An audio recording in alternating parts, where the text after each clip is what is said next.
los tres, el que más luchó, el que llevó una vida durísima, a pesar de que fue también, por supuesto, un hombre muy bendecido, fue el patriarca Jacob. Vamos a ver en esta tarde algunas cosas interesantes acerca de su vida, pero cuando decimos que era un hombre bendecido, porque realmente lo era, eso no significa de que su vida no tuviera problemas.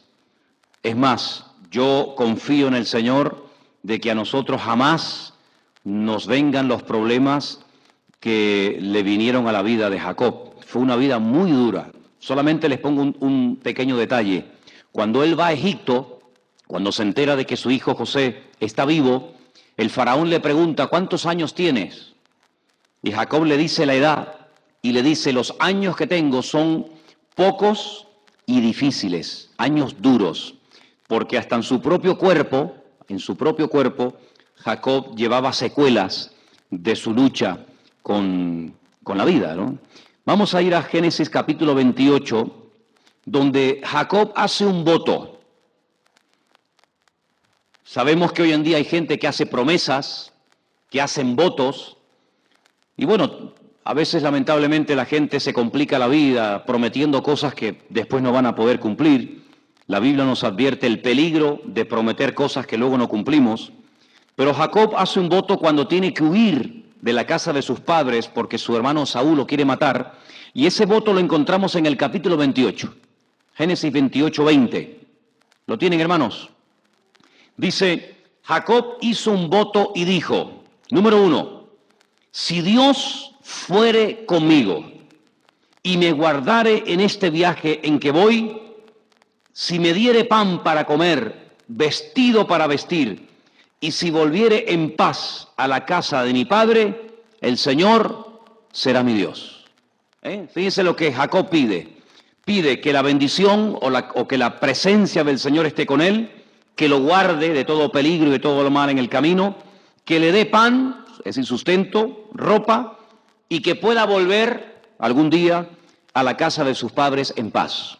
No pide honra, no pide riquezas, sino pide cosas básicas y elementales, y con eso él le promete al Señor servirle toda su vida, cosa que hizo.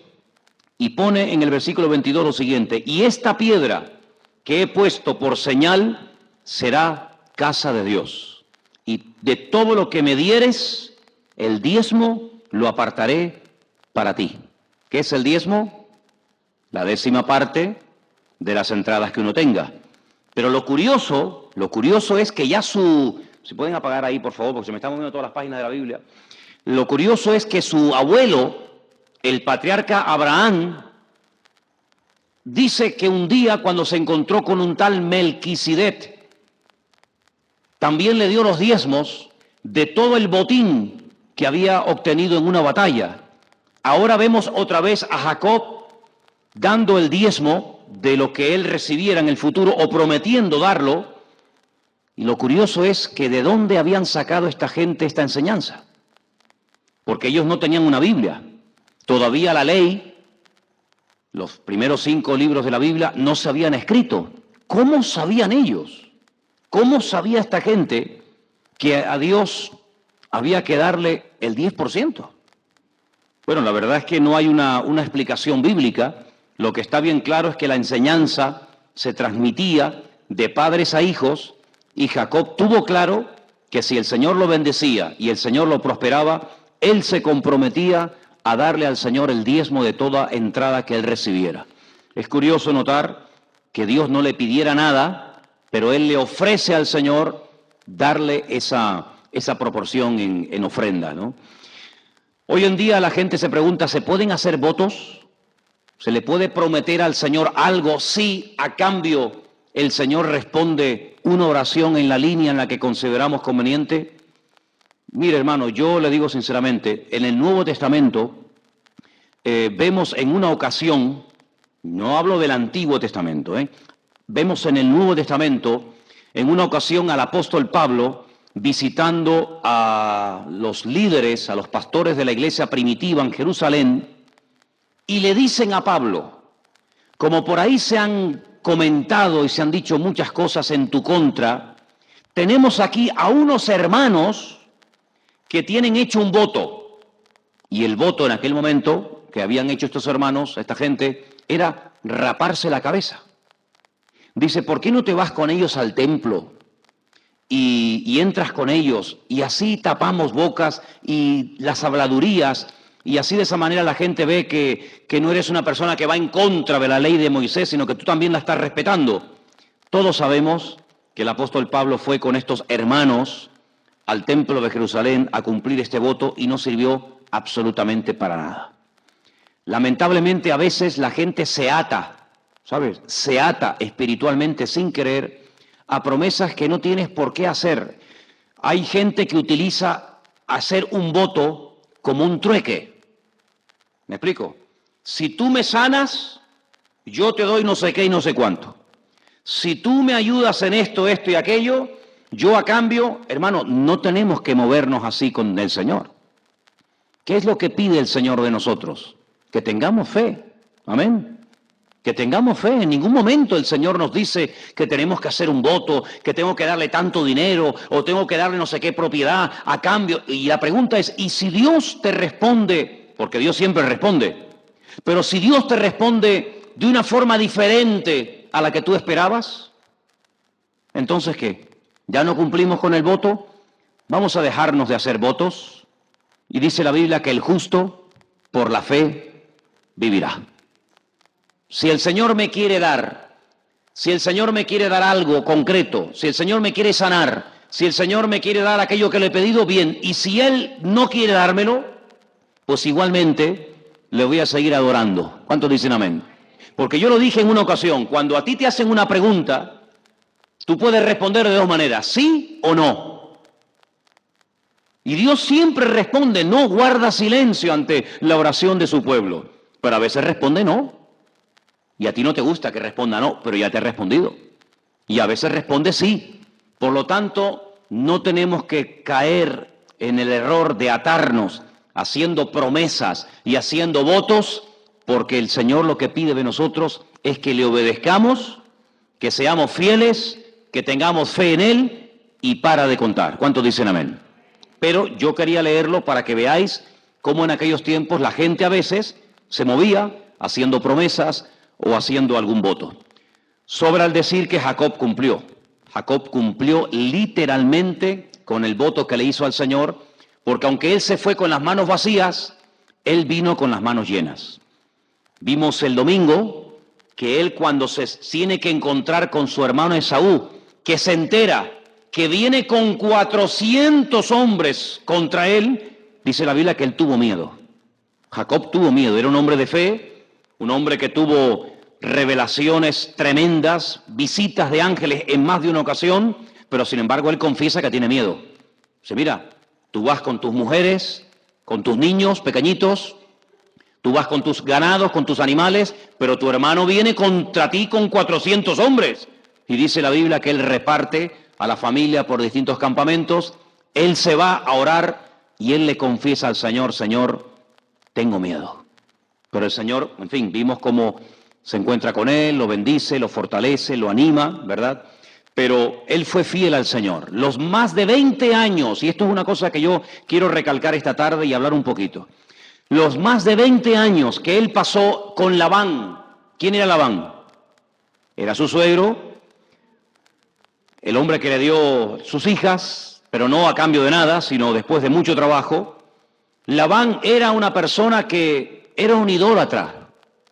Ustedes dicen, ¿cómo podía ser Labán un idólatra? Bueno, no se olviden que cuando Jacob huye, porque no se quiere despedir de Labán, porque Labán no lo quiere soltar, quiere seguir explotándolo y explotándolo un día y otro día y un año y otro año más, cuando Labán a la semana lo encuentra, le dice, oye, ¿por qué te has ido y no me has dejado ni siquiera despedirme de mis hijas y de mis hijos? Y dice la Biblia que Labán le dice, y aparte de eso me habéis robado mis dioses. Y uno dice, pero ¿cómo puede ser que Labán tuviera todavía dioses en su casa? Pues los tenía, hermanos. Y vemos cómo Jacob le dice, nosotros no te hemos robado absolutamente nada. Revísanos, entra en las tiendas para que veas que no te hemos robado nada. Dice que entra varias veces a la tienda de Jacob, a la tienda de Raquel, a la tienda de Lea, no los encuentra, pero porque dice la Biblia que Lea los había puesto debajo de ella, se había sentado encima de ellos, y entonces le dice a su marido, le dice a su padre, perdona que no me levante, pero tengo la costumbre de las mujeres y no me puedo levantar ni saludarte. ¿Saben? Eso hasta el día de hoy, cuando tú, por ejemplo, una vez nos pasó un caso, fuimos a una sinagoga, allí a visitarla, y había entramos, saludamos a la gente, pero había una chica joven, que cuando fuimos a saludarla nos dijo, no, porque se considera que durante ese tiempo la mujer está inmunda, y entonces ni saluda, ni puede ser tocada, ni ella toca a nadie, y en aquellos tiempos existía esa costumbre. Ella le dice, perdona que no me levante a saludarte, dice, pero estoy con la costumbre de las mujeres. Entonces él se va, pero ella fue la que le robó los ídolos, tenían unas imágenes chiquititas, los ídolos a su padre. ¿Y saben lo que dijo Jacob? ¿Quién se acuerda? Jacob dijo, la persona que te haya robado tus dioses, que muera, que no viva. Y qué curioso es que siguieron el viaje, Labán se regresa, porque dicho sea de paso, Labán iba por él, Labán iba otra vez a llevárselo. Pero el Señor le dio un sueño a Labán y le dijo, no digas ni mal ni bien de él, déjalo en paz. Entonces Labán dice, yo venía contra ti, pero tu Dios me habló a mí anoche y me dijo que no me meta contigo. Y cogió, dio media vuelta y se fue. Pero allí pronunció una palabra, Jacob, tremenda, que se cumplió. La persona que te haya robado tus dioses, que muera. Y mira tú por dónde cuando siguen caminando hacia la tierra prometida, ¿quién se murió por el camino? Raquel. Raquel no llegó a entrar a donde Jacob iba, sino que murió por el camino. Así que llegamos el domingo hasta el encuentro, hasta la reconciliación entre los hermanos que no se hablaban. El otro día fui a un funeral y saludé a una persona y le pregunté por sus familiares y me dice, es que no nos hablamos hace años. Dos hermanos carnales que hacía años que no se dirigían la palabra, que no se hablaban entre sí. Qué triste es ver familias divididas, ¿verdad, hermanos? Yo no sé si hay alguien aquí que está viviendo esa experiencia, pero qué bendición tan grande es tener una familia unida, que se aman, que se respetan, que creen en el mismo Dios, pero qué terrible tiene que ser, y sobre todo ver hermanos, qué sufrimiento para unos padres ver a sus hijos que no se hablan entre sí, sino que se pelean, que se odian, y lamentablemente a veces es por cuestiones de herencias. ¿Cuántos problemas han traído las herencias, verdad?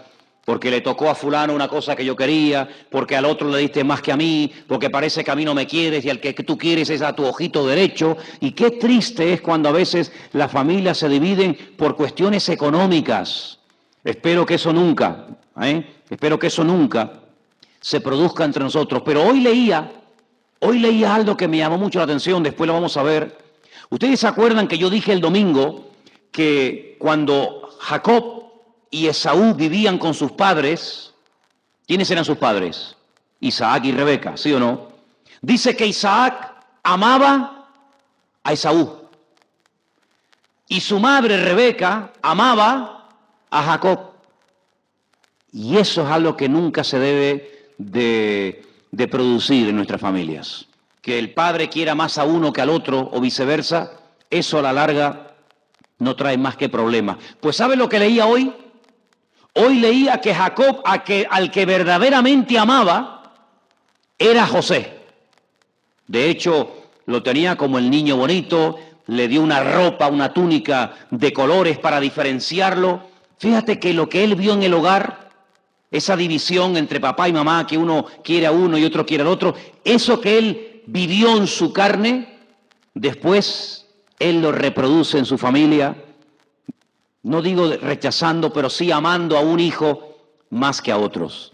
Que el Señor nos guarde de eso, porque eso lo único que trae es desgracia y divisiones al hogar. Cada hijo es como es, Cada uno tiene sus características, sus defectos y sus virtudes, pero yo creo que las virtudes tapan los pequeños defectos que puedan tener. ¿Cuántos dicen amén? Pero cuidado con reproducir lo que hemos aprendido en el hogar, porque hay cosas que nosotros hemos aprendido de nuestros padres que están muy bien, que las volvamos a enseñar. Pero oye, analicemos la palabra, estudiemos la escritura, porque a lo mejor hubo algo que era una costumbre en nuestra familia, era algo que se practicaba, algo que se creía, que cuando vamos a la Biblia vemos que no es así. Por lo tanto, hermanos, no somos o no es Dios el que se tiene que adaptar a nosotros, somos nosotros los que tenemos que adaptarnos al Señor. ¿Cuántos dicen amén? Amén, gloria a Dios. Bueno, sigamos adelante. Quisiera leer esta tarde el capítulo 35, capítulo 35, por favor, del libro de Génesis, versículo 8. Estamos en Génesis 35, versículo 8.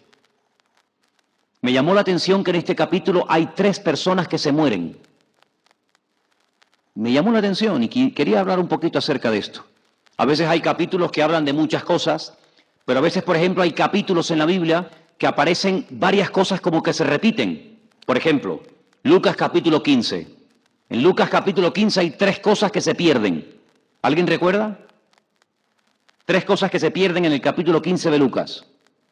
Una moneda, una oveja y un hijo. Eso está en Lucas capítulo 15. Pues en Génesis 35 hay 3 personas que se mueren. Vamos a ver un momentito. Estamos en Génesis 35, verso 8. ¿Alguien lo puede leer en altavoz, por favor?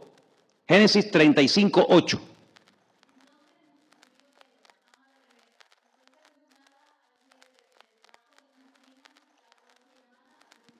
La persona que muere en Génesis 35, 8 es una tal Débora, que no tiene nada que ver con la Débora que aparece en el libro de los jueces, ni mucho menos. Débora, ama de Rebeca. ¿Saben? La palabra Débora significa palmera. ¿Qué les parece?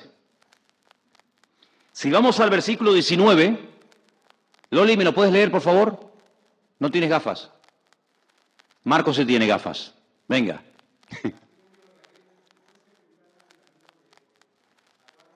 La segunda persona que muere también es una mujer. Muere Raquel, que significa pastora. Débora era palmera, Rachel, pastora. Y la tercera persona que muere en el capítulo 35 lo vemos en el verso 29. Vanessa, ¿me lo lees?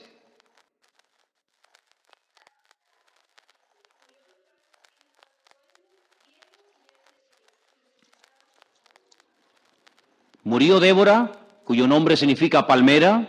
Murió Raquel, cuyo nombre significa pastora. Y murió Isaac, cuyo nombre significa risa. Y yo empecé a asociar esto, digo, qué curioso, ¿no? Una vez dijo un profeta, el profeta Habacuc, aunque no haya esto, aunque no tengamos aquello, pero con todo, yo me alegraré en el Señor, ¿se acuerdan? Aunque no haya ovejas en la majada, y aunque no haya el producto del olivo, y aunque no haya aceite, y aunque no haya, pero con todo esto nos gozaremos en el Señor. Yo creo que hay cosas que a lo largo de la vida iremos perdiendo. Todos tarde o temprano tendremos que despedir a un ser querido. Es ley de vida. A un padre, a una madre, a un hijo, a un amigo. Hay cosas que el libro de Génesis nos enseñan que en la vida de Jacob y en la vida de los hombres de Dios se van perdiendo. Hay momentos en los que él disfrutó de su padre, pero ahora nos habla de que su padre murió. Y no hay persona que viva 1000 años. Si cuando las personas mueren es una lección objetiva de que en esta vida estamos de paso. Pero no solamente mueren las personas queridas, los seres queridos, sino que a veces también mueren los sueños. Y hay sueños que la gente tiene que parece como que le dan vida, pero en cuanto el sueño muere o se desvanece, se derrumban. No sé cuántos saben un poquito la razón por la que en la novela famosa de El Quijote, el motivo por el que murió el Quijote fue porque vio que sus sueños no se podían cumplir.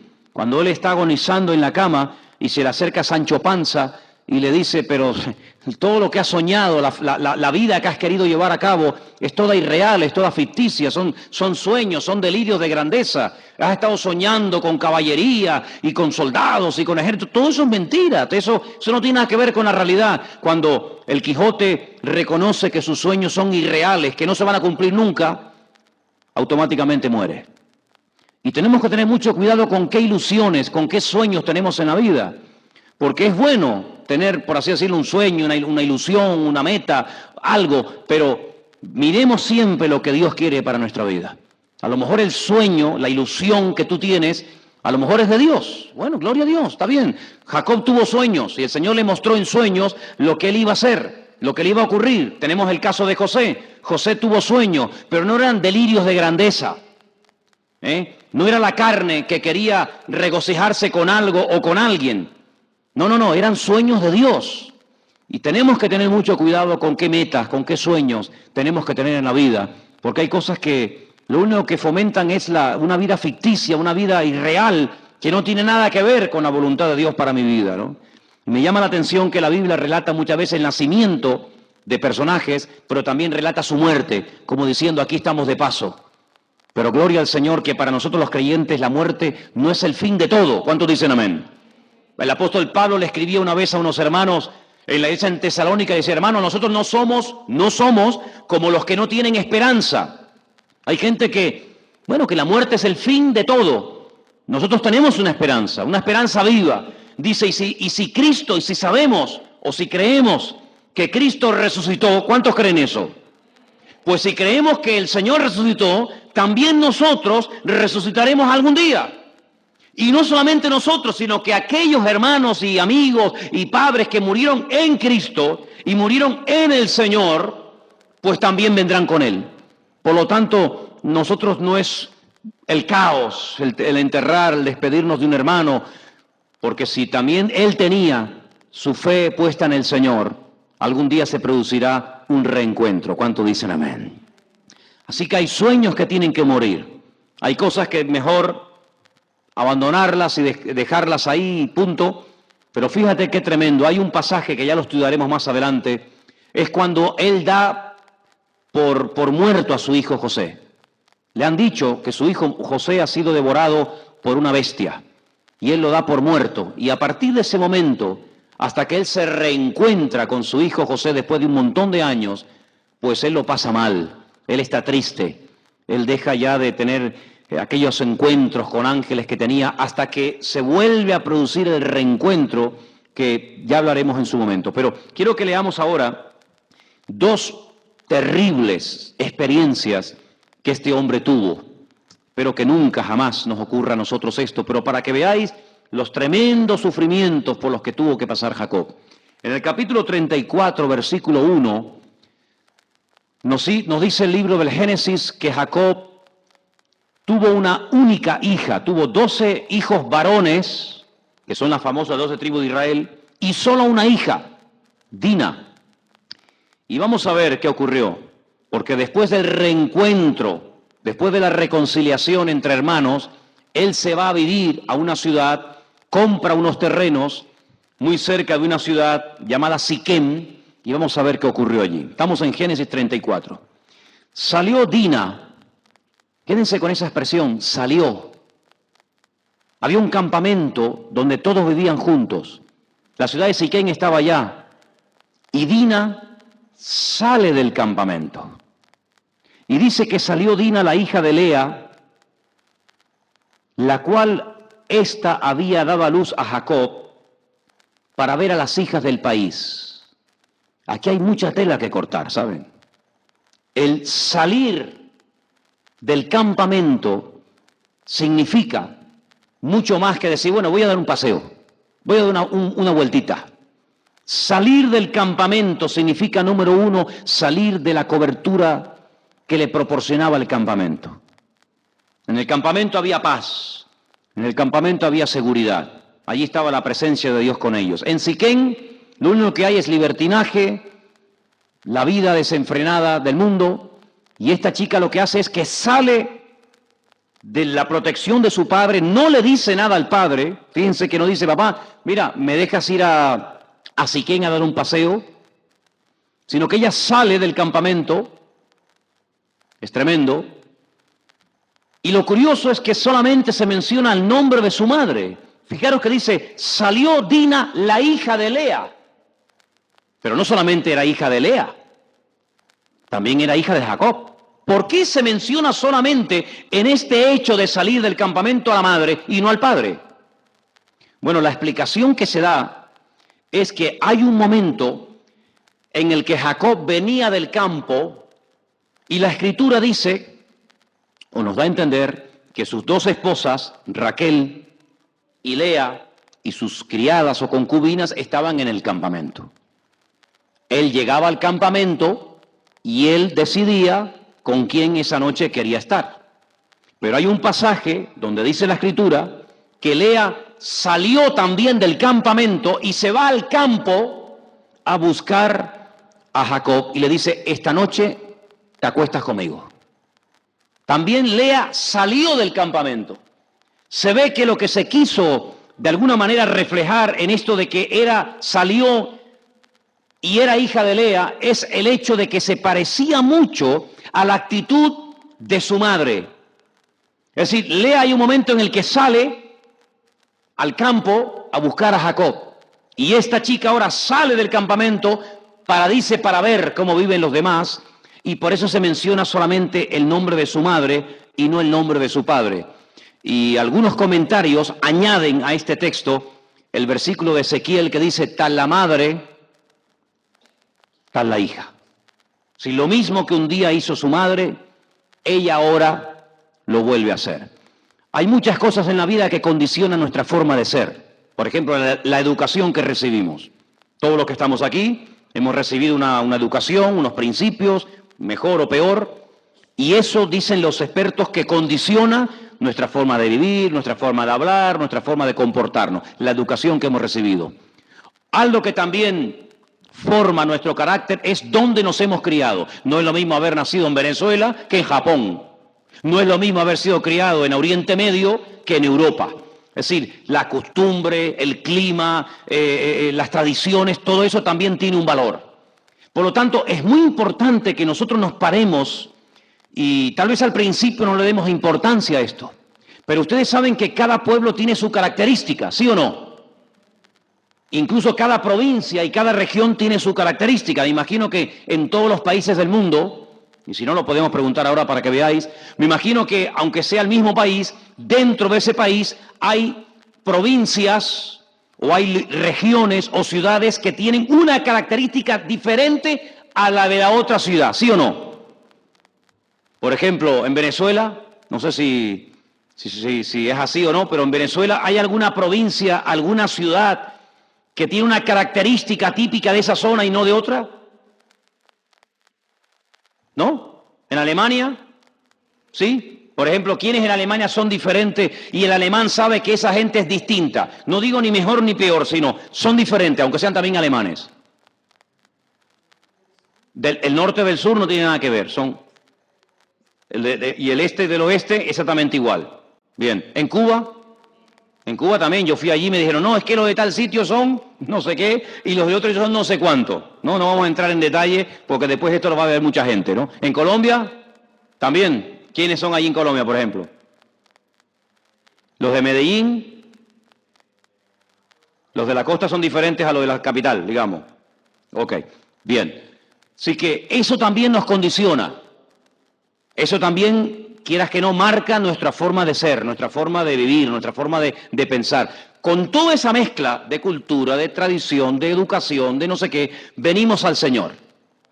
Y en el Señor, cuando llegamos, traemos en la mochila, traemos con nosotros muchas cosas que nos pueden servir y ser de utilidad. Pero hermanos, reconozcamos, hay muchas cosas que aprendimos, que practicamos, que creímos, que no están bien.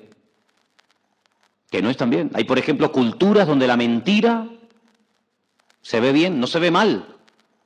Hay culturas donde antes de llegar el Evangelio se comían y se despedazaban unos a otros. Hay culturas donde la traición era lo máximo, era lo típico de esa tribu, era lo típico de esa zona, ¿verdad?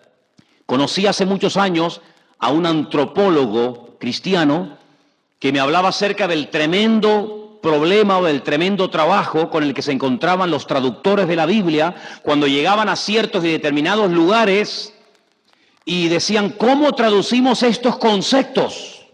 Conceptos que para nosotros significan una cosa, pero que para ellos significan otra. Y hablaba, por ejemplo, de los predicadores, de los misioneros que fueron a alcanzar a los esquimales. El concepto amor para un esquimal, ¿cómo le explico yo a un esquimal el concepto amor? Bueno, ellos decían que en aquellos lugares, cuando una persona era aceptada, cuando una persona era querida y respetada, lo que se le ofrecía era que esa noche se pudiera él acostar con la mujer del jefe de la tribu. Claro, en nuestra mente, cuando oímos eso, lo primero que nos viene es, uy, van a mantener relaciones, van a tener algo, digamos, sexual. No, nada que ver. Era dormir espalda con espalda para poder calentarse. Eso era un acto de amor impresionante. Ese concepto de amor en nuestra cultura es algo impensable. Si no tiene ninguna razón de ser, no tiene ninguna explicación. Ir a una selva y explicarle a una persona que nunca ha visto la nieve, que nunca ha visto el mar, cómo traducir el concepto nieve, cómo traducir el concepto mar a una persona que no ha salido nunca de unas pocas hectáreas donde hay un pequeño riachuelo. Bueno, esos son problemas con los cuales muchas veces los traductores se han encontrado, ¿no? Entonces, yo quiero que nos paremos y nos preguntemos, ¿todas las costumbres y todas las tradiciones y todo lo que hacemos es realmente bíblico? Porque dice la Biblia que nosotros no tenemos que imitar la costumbre o las costumbres de los pueblos. ¿Cuántos dicen amén? Por ejemplo, en este país, en España, hay costumbres bárbaras.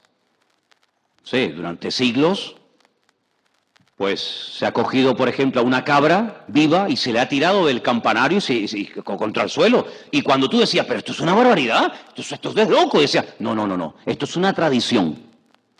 Y esa palabra tradición la he oído mucho estos días, porque parece que la tradición, aunque sea un salvajismo, aunque sea una barbaridad, hay que mantenerla. ¿Por qué? Porque es nuestra tradición. Bueno, pero también era una tradición coger a un niño recién nacido y ofrecerlo a un ídolo. O coger a una niña y prenderle fuego en honor a Moloch o a Baal o a sabe Dios. Hay tradiciones que no tienen ninguna razón de ser. El mismo Señor Jesucristo dijo que a veces por las tradiciones se anulan los mandamientos y los principios de la palabra de Dios, ¿verdad? Entonces, en este hecho de que Lea quiere salir es porque no está a gusto. Porque cuando una persona está a gusto en un sitio, ¿por qué se va? Si tú estás a gusto aquí, ¿para qué te vas a ir allá? Si tú estás a gusto con tu marido, ¿para qué vas a buscar otro? Si tú estás a gusto con el país donde vives, ¿para qué te vas a ir a otro lugar? Cuando dice aquí que Dina salió, es porque no estaba a gusto, no estaba cómoda. Pero fíjate lo que dice. En el versículo 1 dice que salió para ver a las hijas del país, de la ciudad que tenía al lado, Siquén. Pero aquí cometió un grave error. Primero porque salió sin permiso de su padre. Sale de la cobertura, sale de la protección que le proporcionaba el campamento. ¿Pero sale para qué? No, mira, es que yo voy a ir a Siquén para hablarles a los de Siquén de nuestras creencias, de nuestro Señor. Bueno, eso es otro tema. Pero no salió a eso. No salió, como diríamos hoy en día, a evangelizar, sino salió para ver. ¿Para ver qué? Cómo visten, cómo viven, cómo se comportan. Amigo, para ver. Pero tú no te das cuenta que tú vas para ver, pero también te van a ver a ti. Cuando tú vas a un sitio para ver, los que están allí también te están viendo a ti. ¿Qué te parece? Y algo también que cometió una equivocación tremenda es que se fue sola. Jesús nunca mandó a nadie solo a evangelizar a ninguna parte. Siempre los mandaba en parejas. Siempre iban juntos. Nunca mandó a nadie solo. El apóstol Pablo dijo en una ocasión, aunque se me ha abierto grande puerta para la predicación del Evangelio, en mi espíritu no estuve tranquilo, estuve inquieto. ¿Por qué? Porque no estaba mi compañero conmigo. Entonces, la soledad, el que se va solo y además para ver la vida de los demás, realmente la historia es muy triste, porque dice la Biblia en el versículo 2 que la vio Siquén. La ciudad se llamaba Siquén y allí había un chico, un príncipe llamado Siquén, que era el hijo de Hamor, Heveo, que era el príncipe de aquella tierra, y la tomó, se acostó con ella y la deshonró. Otra versión dice, y la humilló.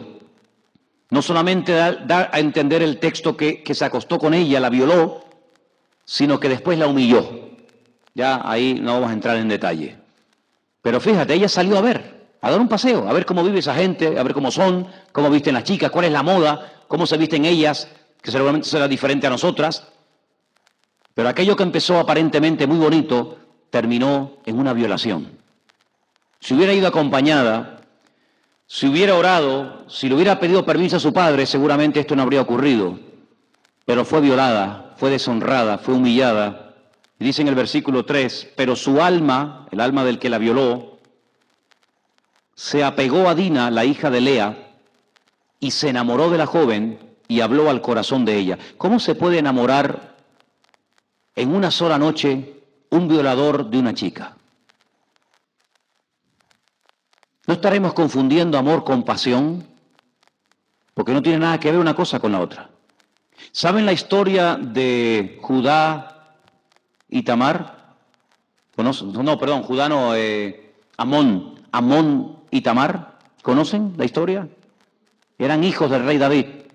Dice que Amón estaba enfermo.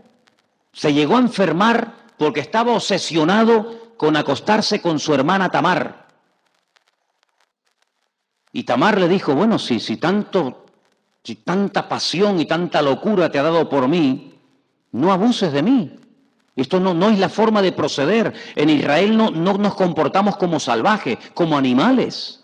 Habla con mi padre y mi padre seguramente, bueno, pues te dará el permiso, pero no abuses de mí.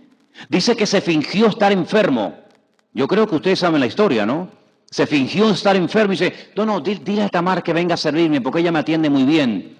Y dice que cuando entró, dejó la casa vacía, lo que quería era buscar la ocasión. Dice que asió de ella, abusó de ella. Y hay un versículo tremendamente triste en la Escritura que dice que el odio con el que la odió o con el que la aborreció fue mayor que el amor con el que la había amado. Si ya estoy satisfecho, ya me salí con la mía, ahora me das asco y te echo de mi presencia. Es increíble, ¿no? Cómo a veces la gente confunde el estar obsesionado con una persona, la pasión, algo descontrolado, como si fueras un animal salvaje, a lo que es verdaderamente amor. Así que este chico dice que su alma quedó prendida con ella. Uno de los mandamientos que habían recibido los hijos del Señor es que no se juntaran con las naciones de la tierra, que no se casaran con ellos, que no emparentaran con ellos, que sería una ruina. Pero dice en el versículo 4, habló Siquén con su padre Hamor y le dijo, tómame por mujer a esta chica, a esta joven. Oyó Jacob que Siquén había mancillado a su hija Dina, y estando sus hijos con su ganado en el campo, cayó Jacob hasta que ellos viniesen. Se dirigió Hamor al padre de Siquén, a Jacob, para hablar con él. Los hijos de Jacob vinieron del campo. Cuando lo supieron, se entristecieron los varones. Tú imagínate, menudo panorama. Se enojaron mucho porque hizo vileza en Israel acostándose con la hija de Jacob, lo que no se debía haber hecho. Y Hamor habló con ellos diciendo, el alma de mi hijo Siquén se ha apegado a vuestra hija, os ruego que se la deis por mujer. Emparentad con nosotros, dadnos vuestras hijas y tomad vosotros las nuestras. Fíjate tú el trasfondo que hay detrás de todo esto. No es que solamente quiero que ahora tu hija se case con mi hijo, sino ahora voy más allá. Ahora lo que quiero es que todas vuestras hijas sean para nuestros hijos y nuestros hijos que se casen con vuestras hijas. Esto ya va más allá de lo que era un principio. Fíjate a lo que se degeneró todo esto, un simple paseo, un simple echar un vistazo. Fíjate por dónde va todo este tema. Sigo leyendo. Versículo 9. Emparentad con nosotros, cosa que Dios le dijo, no se hagan parentesco con ellos, no se mezclen. Este dice, no, emparenten con nosotros, dadnos vuestras hijas, tomad vosotros las nuestras, habitad con nosotros porque la tierra estará delante de vosotros, morad, negociad en ella y en ella tomad posesión. Todo muy bonito, una oferta preciosa. Ya. Siquem también le dijo al padre de Dina y a los hermanos de ella, halle yo gracia en vuestros ojos y daré lo que me dijereis. Aumentad a cargo mío mucha dote y dones, y yo daré cuanto me dijereis, y dad la joven por mujer. Pero ellos respondieron, los hijos de Jacob, a Siquem y Hamor, su padre, con palabras engañosas, por cuanto había amancillado a Dina, su hermana. No podemos hacer esto de dar nuestra hermana a hombre incircunciso, porque entre nosotros es abominación. Si lo que nos estás proponiendo no tiene futuro, porque ustedes son personas que no guardan el pacto, ustedes no tienen nada que ver con nosotros, ustedes son incircuncisos, lo cual significa que ustedes no creen en nuestro Dios. Por lo tanto, nosotros bajo ningún concepto vamos a emparentar con ustedes. Entonces dice el versículo 15, mas con esta condición os complaceremos, si habéis de ser como nosotros, que se circuncide entre vosotros todo varón. Mire, hermano, pueden cambiar por fuera, pero por dentro iban a ser siempre los mismos. Hay gente que dice, no, yo lo voy a cambiar. Yo voy a traerlo a la iglesia, al chico o a la chica, inconverso, lo cual ya es un error. Pero yo lo voy a ir cambiando. Sí, lo vas a ir cambiando por fuera. Le vas, toma, trae la Biblia para que te vean con la Biblia. Cuando la gente levante la mano, tú lo levantas. Cuando la gente aplauda, tú aplaudas. Cuando la gente cante, tú cantas. Sí, tú lo puedes cambiar por fuera, pero por dentro solamente lo puede cambiar el Señor. Y muchas veces nos conformamos con cambiarlo por fuera. Ya no dice palabrotas, ya está leyendo la Biblia. Dice, no, ya lee un poquito la Biblia. Y el otro día viene al culto. Son cambios externos. Si se circuncidan, pactamos con ustedes. Pero si la circuncisión se hace en 5 minutos. Si eso es una cosa. Pero ¿y por dentro quién cambia a esta gente? Si nos cuesta cambiar a nosotros, que conocemos al Señor, que conocemos la palabra, que tenemos su palabra, el Espíritu Santo, que nos predican la palabra cada semana, si nos cuesta a nosotros a veces, ¿sí o no?, reconocer y cambiar, ¿cuánto más le va a costar a ellos? Pero nos conformamos con los cambios exteriores. Le damos una manita de pintura. Y ese es el gran error de muchos creyentes, que hipotecan su presente y su futuro, emparentando con quien nunca tenían que haber emparentado. Dice el versículo 16, entonces os daremos nuestras hijas, tomaremos nosotros las vuestras, habitaremos con vosotros y seremos un pueblo. Mas si no nos prestáis oído para circuncidaros, tomaremos a nuestra hija y nos iremos. Para no leer el resto de la historia, dice la Escritura que los hombres dijeron, vale, nos tenemos que circuncidar todos, lo hicieron. Realmente fue una trampa, realmente fue un engaño, porque dice la Biblia que cuando estaban recuperándose de la circuncisión, dice que varios hijos de Jacob, a escondidas, entraron en el campamento, hicieron un destrozo, mataron a cantidad de gente, y vuelvo a repetir, aquello que empezó con algo tan insignificante y tan bonito, de salir a dar un paseo y ver cómo visten, y ver, al final terminó en una ruina, en un desastre donde miles de personas murieron y perdieron la vida. Hermano, no hay un refrán que usamos que dice que lo que empieza mal, termina mal. Pues aquí vemos un ejemplo de cómo una chica, por salir de su ambiente, por salir del lugar de espiritualidad, de cobertura espiritual, trajo una ruina. Jacob tiene que huir. Dice, pero ahora cuando la gente se sane y cuando la gente oiga todo esto, nos van a atacar todo el mundo. Y en vez de traer unidad, lo que vais a traer es un auténtico desastre. Y dice el versículo 31, y ellos le dijeron a su padre, ¿había él de tratar a nuestra hermana como una ramera? En otras palabras, se tomaron la justicia por su mano. Y esto, aunque dice uno, no, pero tienen razón, siempre el que se toma la justicia por su mano, siempre trae serios problemas a la vida. Este problema lo tuvo que afrontar Jacob.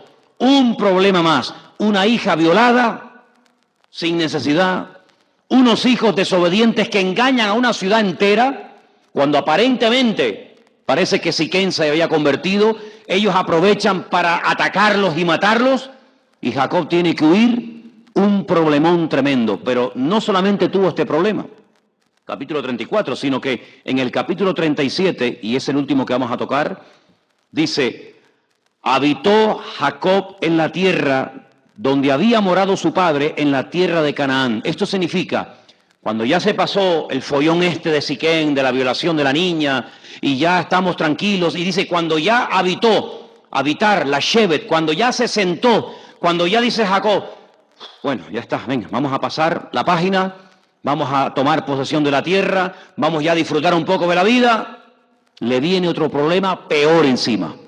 Dice el versículo 2, esta es la historia de la familia de Jacob. José, siendo de 17 años de edad, apacentaba las ovejas con sus hermanos, y el joven estaba con los hijos de Bila y con los hijos de Silpa, mujeres de su padre, e informaba a José a su padre la mala fama de ellos. Yo no sé si esto fue bueno. Yo no sé si hubiera sido mejor no contarle nada al padre que estar contándole las cosas malas que sus hijos hacían, que la Biblia no dice qué cosas malas hacían. No podemos decir, no, es que se iban con mujeres, es que eran borrachos, es que eran ladrones, no sabemos lo que hacían, pero dice que él le informaba a su padre la mala fama de ellos. Y amaba a Israel a José más que a sus hijos, más que a todos sus hijos, porque lo había tenido en su vejez y le hizo una túnica de diversos colores. Yo no sé, espero que no pase aquí, pero ayer estábamos observando a un matrimonio en el sur que tenía unos cuantos hijos grandes y tenían uno pequeño. El pequeño era terrible, pero terrible, ¿eh? Decía cosas que estoy seguro que a lo mejor a los hijos mayores le habrían llamado la atención, le habían dado una cachetada, o sabe Dios qué. Pero como era el más pequeñito, el niño decía y escupía y maldecía y hacía lo que le daba la gana, porque parece como que al pequeño se le consentía lo que jamás se le había consentido al mayor. Algo así le estaba pasando a Jacob. Ya los hijos de él eran grandes y tenía uno, el más jovencito, el más adolescente, y con ese se le caía la baba. Y claro, encima este viene y le dice, papá, mira, Neftalí, o Gad, o Aser, o Simeón, están haciendo esto y esto y esto. Y Jacob lo tenía como súper protegido, y dice que incluso le dice, yo te voy a poner a ti una ropa distinta, y todo esto causó una división en la familia, y todo esto causó que lo menospreciaran, que no le hablaran pacíficamente, incluso hasta que decidieron venderlo. Así que tenemos estos dos grandes problemas en la vida de Jacob, y los dos problemas dentro de la casa.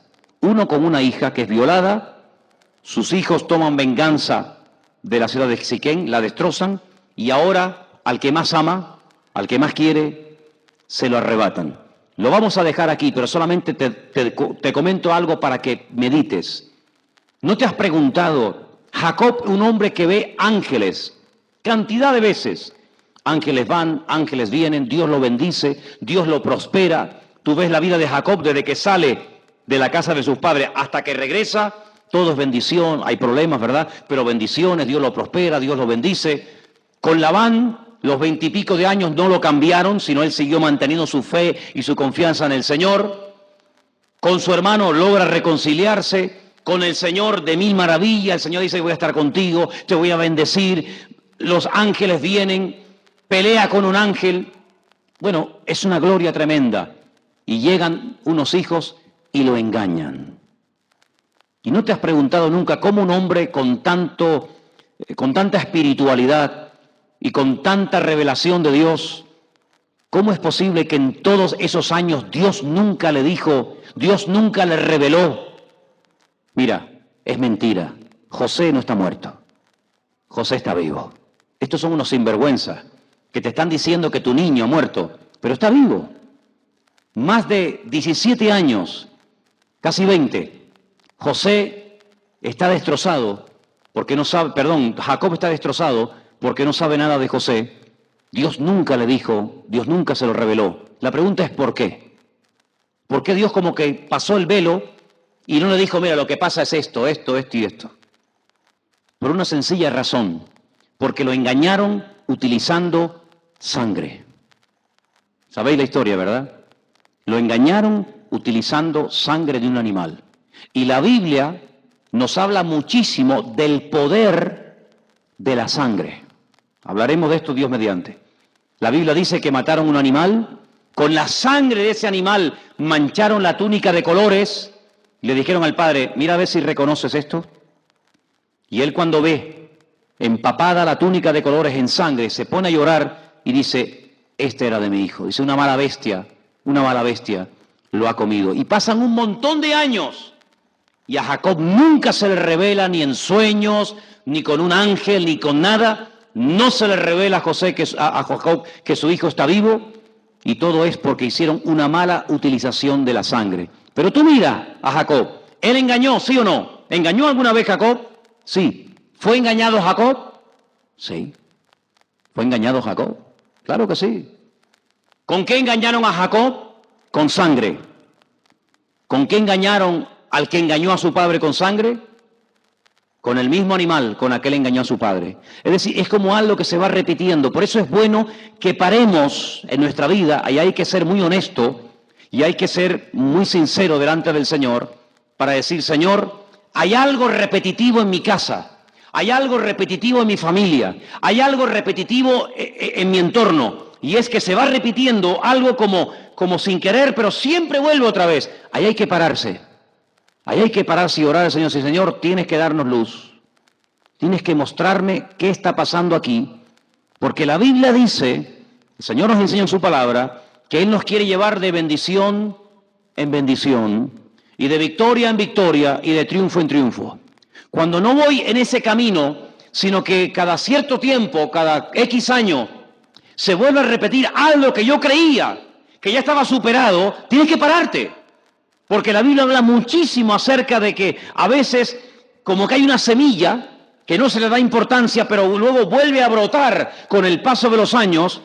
Es interesante notar cómo a veces hay personas que están siempre con problemas de depresión, pero miras para atrás y la madre, la tía, la abuela y montones en esa casa siempre han tenido depresiones. Y te ves en otras familias que este chico ha caído, no sé, en la bebida, pero después te informas y dices, no, pues es que el padre también fue un alcohólico. Y tuvo un tío que murió alcoholizado. Y tuvo un abuelo o un bisabuelo que también tenía problemas con la bebida. Y tú dices, en un momento, vamos a pararnos y ser sinceros. ¿Por qué en mi familia, por qué en mi vida hay sucesos negativos que se repiten? No es casualidad, en el reino de Dios hay reglas. Cuando se quiebran esas reglas, queriendo o sin querer, las consecuencias siempre vienen. Y solamente para dejarte un último pensamiento te digo, David un día dijo, ¿por qué llevamos 7 años de miseria? ¿Por qué llevamos 7 años de hambre? Las cosechas son un desastre. Y consultó al Señor, dijo, Señor, ¿hay algún motivo? ¿Hay alguna razón por la que llevamos 7 años de cosechas terribles? Y el Señor le dijo, pues claro que hay un motivo. Le dijo David, ¿y cuál es, Señor? Qué pena no haber consultado el primer año, ¿no? Se podía haber ahorrado un montón de problemas, pero esperaste 7 años a preguntarme, yo he estado callado. Como tú me preguntas, yo te digo, claro que hay un motivo, es por causa de los gabaonitas. Gabaonitas, ¿esos quiénes son?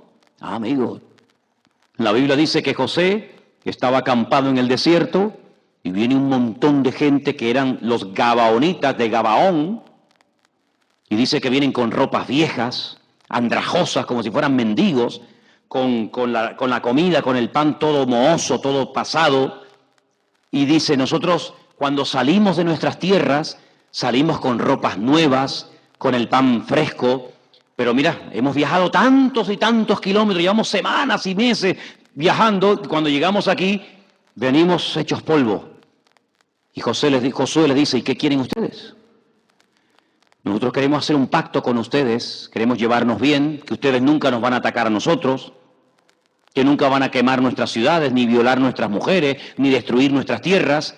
Y Josué dice, bueno, como son gente de tan lejos, vamos a hacer un pacto con ellos.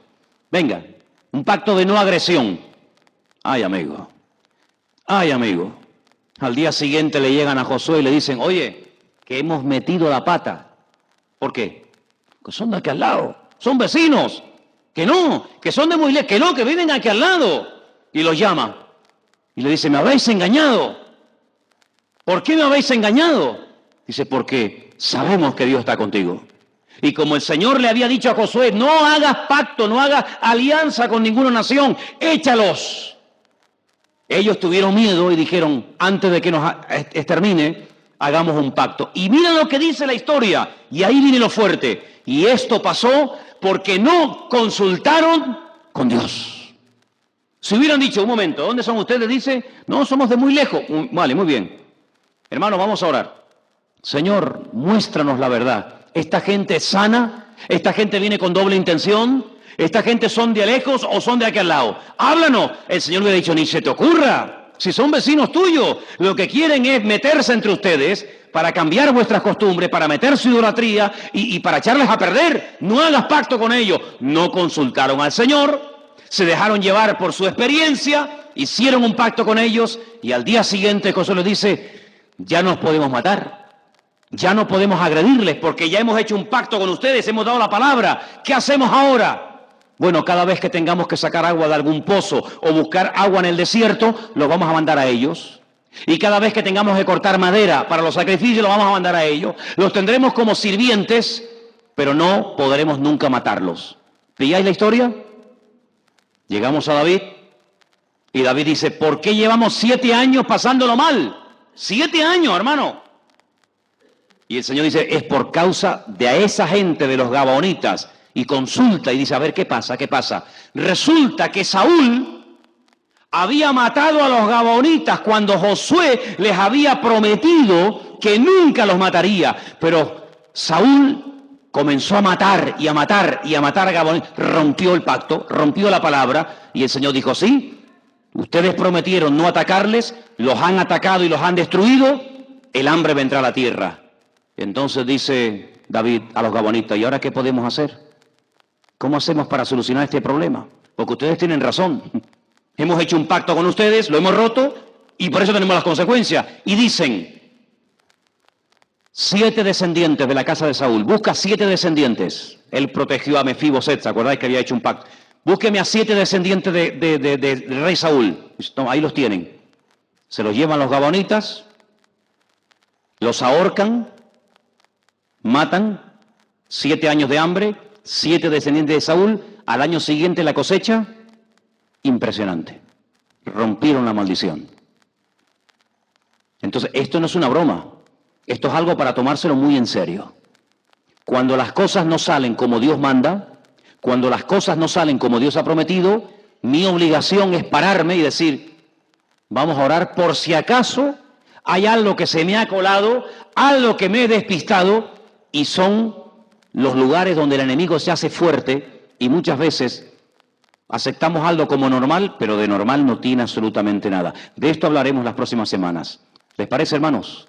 Vamos a orar, por favor. Ahí donde estás, cierra tus ojos y lean todo lo que puedan de Jacob en estos días. Es un personaje muy, muy interesante. Vamos a aprender mucho acerca de él. Señor, te damos muchas gracias en esta tarde por tu bendita palabra. Te ruego, Señor, en el nombre poderoso y bendito de Jesús, que tú abras nuestros ojos para que podamos contemplar las maravillas de tu palabra, Señor. Gracias por el ejemplo, por la vida de Jacob. Te pido, Señor, que sea una fuente de inspiración para todos y para cada uno de nosotros.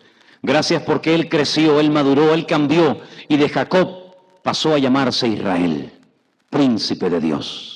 Y queremos que tú nos vayas cambiando, queremos que tú nos vayas perfeccionando cada día para ir dejando atrás todo lo que es de Jacob y para ir cada día creciendo y padeciéndonos más a ti, Señor Jesús. Gracias, Señor, porque sabemos que la bendición es nuestra, es el pan de los hijos y nosotros nos apropiamos de ella por la fe y te lo pedimos todo en el nombre bendito de Jesús. Amén y amén. Gloria al Señor. Ponte de pie, hermano.